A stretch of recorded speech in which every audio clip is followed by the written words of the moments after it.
آج میں روحانی وظیفہ آپ کے سامنے رکھنے جا رہا ہوں۔ وہ بہت ہی قوی وظیفہ ہے اور بہت ہی جلد اثر کرنے والا وظیفہ ہے۔ اگر کوئی بندہ اس وظیفے کو پڑھے گا انشاءاللہ تبارک و تعالی جس مجمع میں بھی بیٹھے گا، جس جگہ بھی بیٹھے گا، اس کا روب اور دبدبہ ہوگا، اس کی ایک ہیبت ہوگی، تمام لوگ اس کی عزت کریں گے۔ وہ اللہ تبارک و تعالی کے صفاتی نام ہیں، یا جبارو یا قہار، یا جبارو یا قہار۔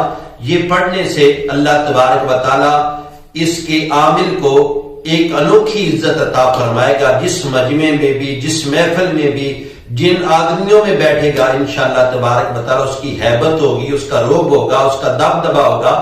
اگر کوئی ایسا مسلمان جو مظلوم ہے اور کوئی بھی مالدار، کوئی بھی چودھری وڈیرا اس کے ساتھ زیادتی کر رہا ہے، وہ بدلہ لینے کے قابل نہیں ہے، اس کے لیے بہترین یہ وظیفہ ہے کہ یہ یا جبار یا قہار پڑھے اور نیت یہ کر لے کہ میں اپنے دشمن کے لیے پڑھ رہا ہوں جو مجھ پہ ظلم کر رہا ہے۔ انشاءاللہ تبارک و تعالی ان ویرد کے صدقے، ان اسماء کے تسبیح کرنے کے صدقے سے انشاءاللہ تبارک و تعالی وہ آپ کا دشمن ذلیل و خوار ہوگا اور چند دنوں ہی میں اثر آپ کو نظر آ جائے گا۔